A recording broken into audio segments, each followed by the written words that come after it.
Imagine you're asleep early one morning, and a thin, frail girl turns to you in your dream. Her ebony skin is so paper thin you can see every last vein and maggot through it, her milky eyes are too dry to summon tears, and somewhere from deep within her, she manages the strength to utter with her dying breath, "I know you can hear me. Please, why won't you stop this?" For a moment, you feel every instant of pain and misery and hunger and thirst and despair that this miserable little child has experienced for all of her 7 short years. You awake with a start, haunted by the vision of this girl for the rest of the day. You can barely concentrate on your work. Your manager yells at you, then drags you into his office to berate you more thoroughly. As you make eye contact, you suddenly see him at age 8, crying, naked from the waist down, being beaten savagely by his father for not being man enough. He turns to you in this weird vision you're having, and says, "I know you can hear me. Please, why won't you stop this?" You try to snap out of it, but for the next 36 agonizing years you are forced to endure every moment of shame and wretched self-doubt that is this miserable assistant manager's lot in life. At every point, he turns to you, sometimes screaming, sometimes begging, sometimes crying, and says the same words, over and over. You blink. Less than a second has passed. Your manager doesn't even bother to notice. You step out of the office, but as you do your eyes meet the secretary's. Every moment of shame, humiliation, and desperation of her life come flooding into you. "I know you can hear me. Please, why won't you stop this?" It's like this all the time now. At first it was only the people you met, people you saw on television, people you saw on billboards. Then it branched out. Something has expanded in your awareness, you can count them with a clarity that your old mind could never have managed. 7 billion souls, all screaming their desperate prayers to you. Prayers for release. For the first few months, it's all you can do to keep from going mad. You tried to kill yourself, twice. Failed both times. Something keeps pulling you back, telling you, no, not yet. You have work to do. That's when it really started getting screwed up. 7 billion souls expanded to 12, then to 30. 30 billion screaming, crying humans, most of them in strange garb speaking strange tongues, but you can understand it. The collective misery of every human that has ever lived. As they beg and plead with you, you can't understand what you're supposed to do about it. Most of these people are already dead, their misery has already happened. What are you supposed to do about that? Most of the time, you're a bloody mess. You cut yourself regularly, just to be able to focus on your own body, your own sensations. Pleasure is impossible. You are literally a conduit for all of the misery and despair that has ever existed, all the pain and fear that has ever been experienced by a human soul. The next change happens at mealtime. For a brief moment, you experience the horror of what it is to be a factory-farmed chicken. In a flash, you experience the suffering and torment of an entire battery of factory-farmed chickens. The enormity of it floors you. Cows. Pigs. The occasional rat. Soon your consciousness expands beyond human prey animals, to encompass the entire scope of evolutionary history, every being that died in the grand pageant of evolution. Every screaming, pleading neuron that flickered and failed because it was insufficiently adapted to its environment. You cannot conceive of how your mind is capable of processing this, let alone staying sane. You laugh bitterly at the thought, none of your behaviors have been remotely sane for over a year. But what the hell are you supposed to do? We aren't just talking about human suffering anymore, we're talking about the suffering of the universe. Throughout time. Since the beginning. There needs to have never been a beginning. Destroying someone's hope is the greatest gift you can give them. Most of the so-called awakened are in serious denial. Every mage gets a glimpse of the mad and arbitrary nature of reality when they awaken. That's what awakening is, after all. But most of them cling to the idea that, even if the laws of physics are nonsense, concepts like compassion and justice and enlightenment still have some sort of meaning. Some, like the technocracy, think they can impose meaning on a meaningless universe. Others think they can achieve some kind of happiness by coming to terms with the transitory nature of all things. They all believe, in one way or another, that it's somehow possible to make existence bearable, or at least to retain some kind of dignity in the face of an indifferent cosmos. They proudly call themselves will workers, as if individual will were anything more than a sick joke. Those who have been through the calls, however, can no longer cling to such comforting fantasies. The calls force mags to confront the fact that hope is a blasphemy, a cowardly and self-serving denial of the fundamental nature of reality. The calls expose all ideals and all philosophies as inane charades. In the calls, a mage sees herself as she truly is, an idiot child, heaping dung on her head and claiming it's the golden crown of the world. The shame of realizing her own self-degradation, and rage at the useless lies that keep humanity from the peace of oblivion, destroy the last of her illusions. When she emerges, she sees the world clearly for the horror it is. The Nefandi don't commit atrocities for fun, although many of them do take a certain grim pleasure in their work. When they torture and violate and mutilate, they do it to tear down the great lie, that it's okay to hope, that trying to make yourself or others happy is a worthy goal rather than insane hubris. Destroying individual souls isn't enough, though.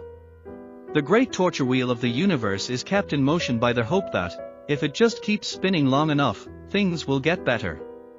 The Nefandi seek to create hell on earth in order to destroy that hope, and to convince the mass of sleepers that their only salvation lies in oblivion. Then the whole vast edifice of reality will come tumbling down, and all creatures will, at last, be freed from the burden of existence. And here is where I take over. You cannot conceive of how your mind is capable of processing this, let alone staying sane. You laugh bitterly at the thought, none of your behaviors have been remotely sane for over a year. But what the hell are you supposed to do?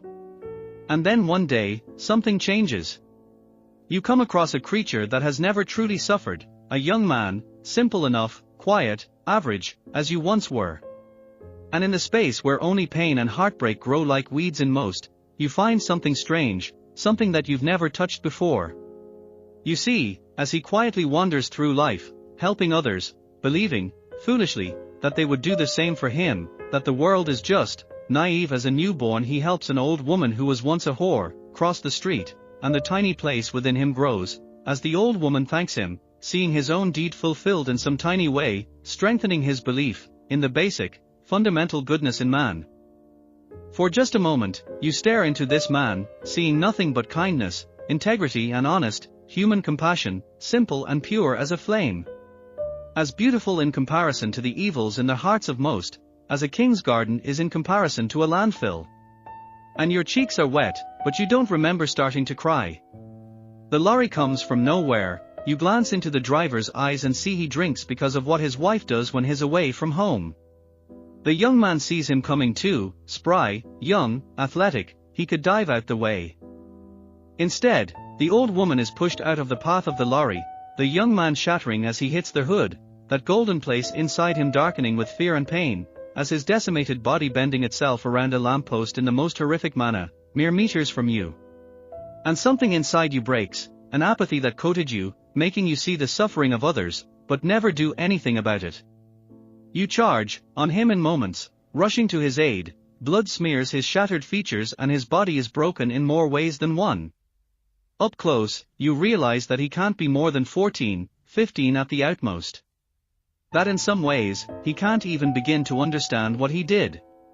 And yet, he still did it. That place within him is untainted, growing but filled with fear. He croaks out 3 tiny words. Is she okay? You nod, the old woman is already calling an ambulance, others crowding around, wanting to witness an accident, their morbid curiosity in the suffering of others a natural, human thing. As base and primal as mating. But inside the man, the fear clears. And suddenly, as if seeing a painting from a different angle, under all the pain and suffering, dotted amongst the crowd, you see gold, shining through, a plant choked, but not dead, for all the weeds of shame and pain that share its garden. His fear for the woman, not for his own life, as if he literally cannot comprehend that he is dying, the pain so great that shock has set in, his hand cold as you hold it. Their fear, for his life, their hope that he survives and their awe, at his bravery, as you see their own fears crumble, his bravery giving them permission, for their own light to shine through. And somewhere inside you, you scramble, praying for some way, some way to save this beautiful, hopeless, wonderful creature, this innocent. And somewhere inside you, the music responds, roused from the slumber of apathy by your will and urging, it comes up from inside you, as much a part of you as hope, or love, or pain. And the golden fire of your own compassion shines through, pouring from your body, hand holding his, showing him that there are others like him, that even if you don't know it, there is good in you, gathering on the hope of the crowd, it rushes downhill, from your own unknown and unobserved mountain of kindness, and into him, flesh unrenting, bones unshattering, pain banished before the coming light, taken into yourself, but endurable, if it means that this humble average man will live. And for you, the entire street is awash in golden fire and harmony and something greater than 1,000 deaths as these people witness a miracle, begin to hope again and their own pains are washed away, in the flood of your nature. You never saw the man again, after the paramedics arrived, and no official report tells of how a man hit by a lorry, was totally unharmed. You held his hand until they told you that if you weren't family, you couldn't come in the ambulance. And though the darkness and pain returned in all who'd seen what happened, in some it was less. And in some, there was room, for hope to grow and kindness to begin its song. And you remembered the music. It sang, of justice, and truth, and mercy, the temporary nature of good and the fallibility of evil, of hope, of love, of all things good about man and how these things were worth the sacrifice. How you would bring them to others. Even if it was for just a moment, even if it was just until evil equalized the playing field, as evil always does.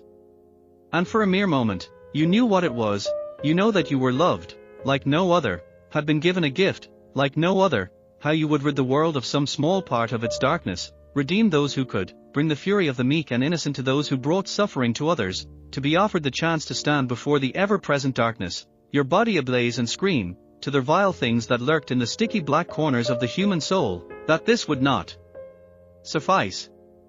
That these people were not theirs and that you would battle them, step for step, for the soul and happiness of each one. And it sang of other things as well. Things that have no words, in this or any language. Things that cannot be explained. Things that drove you to fury. Things that drove you to weep. Things that drove you to quit your job, take up the blade and march into the shadows, years ago, never to be seen again. Things that, as the woman who will be your squire, lies before you and you reach out, touching her slashed wrists, bringing her back to this world, to her visions, to all that is, in its darkness and its glory, its pain and its redemption, you know that she will hear too, when the music touches her. Things that will drive her to the same cause as you, for the music only touches those it knows, hold in them the strength to endure, in this flawed world, those who will find within themselves the strength to carry the burden of all and who will one day die, but their legends will endure, inspiring others, as only legends, not people, can. Things that only the music can speak of, to those who will listen. Things that made it all the pain, all the suffering, all the agony of this world nothing before them, that made this place worth the battle, worth the war, worth every one of your kind that marched to what most would consider a meaningless death, the battle that lasted since the dawn of time, a meat grinder from which none of you could escape and that you knew was worth it, worth your life. One day, it would be worth hers, if she chose to follow the course, as you knew she would. Things that only a paladin could understand. Paladins in world of darkness. Brought to see the world as it truly is, your kind burn with an inner fire, where most are oil lamps, you are fireworks, shooting across the sky, illuminating all who see you, if only for the briefest time, taking some small mote of the darkness from the world when you explode, the fire within unleashed consuming you even as it saves all who see you. Touched by a benevolent, but alien and possibly eldritch abomination why force known only as the music, the truth of the world around you drives you to great deeds, to take up arms and blaze, with the life of compassion, to burn yourself alive, so that others may have a guiding light to see by, even if your quest is ultimately futile. Paladin, the redemption. I can end it here.